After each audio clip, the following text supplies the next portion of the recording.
तो कभी जय श्री राम के नारों से असहज दिखने वाली ममता बनर्जी अब मंदिरों के ऐलान से सुर्खियों में हैं। दीघा में जगन्नाथ मंदिर, दुर्गा आंगन की नींव और अब सिलीगुड़ी में महाकाल मंदिर के ऐलान से बंगाल की राजनीति में नई बहस छिड़ गई है। सवाल उठ रहे हैं कि क्या चुनाव से पहले ममता बनर्जी भगवा रंग में रंग गई है या फिर ये बीजेपी के हिंदुत्व नैरेटिव को उसी पिच पर चुनौती देने की रणनीति ममता दीदी की है। विपक्ष इसे चुनावी पलटी बता रहा है, जबकि टीएमसी इतिहास था और समावेशी राजनीति का कदम कर रही है। ये रिपोर्ट देखिए।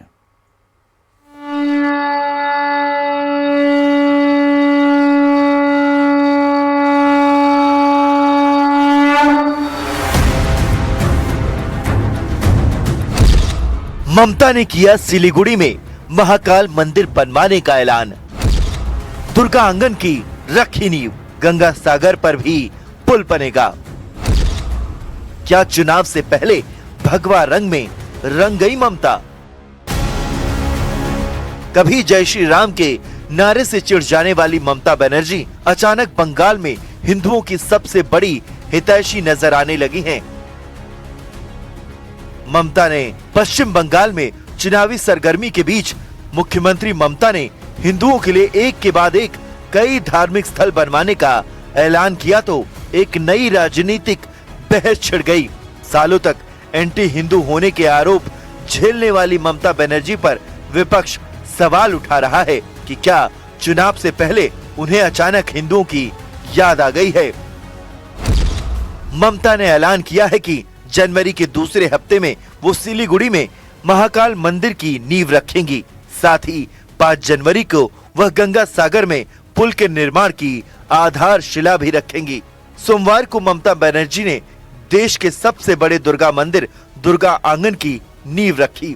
262 करोड़ की लागत से 15 एकड़ के इलाके में बनने वाले इस दुर्गा मंदिर में रोजाना 1 लाख लोग दर्शन कर सकेंगे। इसी साल अप्रैल में ममता दीघा में समुद्र किनारे पुरी के जगन्नाथ मंदिर के तर्ज पर बनाए गए जगन्नाथ मंदिर का उद्घाटन कर चुकी हैं। सवाल यह है कि पिछले 1 दशक से ज्यादा समय तक खुद को अल्पसंख्यक राजनीति के केंद्र में रखने वाली ममता अचानक अपनी छवि बदलने की कोशिश क्यों कर रही हैं? सिलीगुड़ी में महाकाल मंदिर यानी एक तीर से कई निशाने।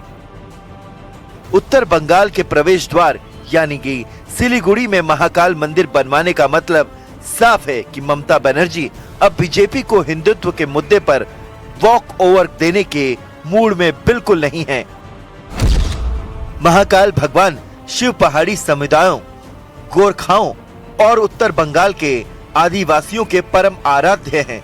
मंदिर के जरिए ममता सीधे इन समुदायों की आस्था को छूना चाहती है। बीजेपी उत्तर बंगाल में खुद को हिंदुओं की रक्षक बताकर वोट लेती रही है।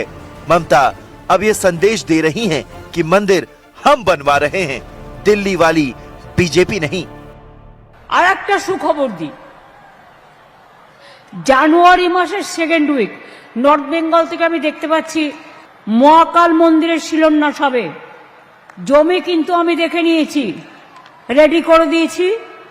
পুজোর দিনও আমি মনে মনে ঠিক করে নিয়েছি, টাকাও জোগাড় হয়ে গেছে। আমি বাজে কথা কম বলি। बीजेपी का बंगाल में सबसे बड़ा राजनीतिक हथियार रहा है ममता बनर्जी पर मुस्लिम तुष्टीकरण का आरोप लगाना।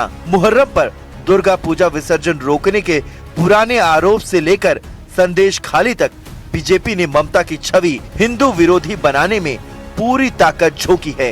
ममता बनर्जी इस नैरेटिव को तोड़ने के लिए अब आक्रामक सॉफ्ट हिंदू की राह पर हैं।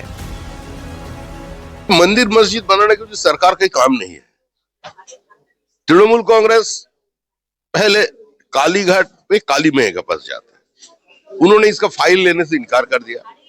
उसका बाद जबरदस्ती जगन्नाथ देव को बुलाकर उन्होंने बैठा दिया दीघा में, तो जगन्नाथ देव भी हाथ उठा लिया कि हम बचा नहीं सकते। तो अभी माँ दुर्गा के पास जा रहा है। कहाँ जा रहा है? जो जमीन इंडस्ट्री के लिए लिया गया था उसी जमीन का ऊपर आज ये हो रहा है। पिछले 14 साल ममता बनर्जी ने सिर्फ और सिर्फ अपने कोर वोट बैंक यानी कि जिनको वो कहते हैं दूधेल गाय वोट बैंक अल्पसंख्यकों के लिए उन्होंने जो कुछ प्रयत्न किया, प्रकल्प किया, अब उनको लग रहा है कि नहीं, जो हिंदू है पश्चिम बंगाल के, उनके लिए वो उनसे मुंह फेर रहे हैं। इतना संख्यक जो हिंदू मारे जा रहे हैं, बांग्लादेश के हिंदू के बारे में चुप रही, लेकिन अब उनको लग रहा है कि हिंदुओं को रिझाने के लिए थोड़ा सा एक मंदिर, एक जगन्नाथ कल्चरल सेंटर के नाम पे एक जगन्नाथ मंदिर, महाकाल मंदिर, गंगा सागर की पुल, ये किया जाए। राजनीतिक जानकारों के मुताबिक ममता बनर्जी की रणनीति में ये बदलाव बताता है कि बंगाल की सियासत में हिंदू वोट की अहमियत अब नजरअंदाज नहीं की जा सकती। ममता बनर्जी की कई धार्मिक सक्रियता को बीजेपी की पिच पर खेलना माना जा रहा है, लेकिन सवाल ये है कि क्या ये रणनीति ममता के एंटी हिंदू के पुराने आरोप को कमजोर कर पाएगी या फिर उन पर चुनावी पलटी मारने का इल्जाम और गहरा हो जाएगा।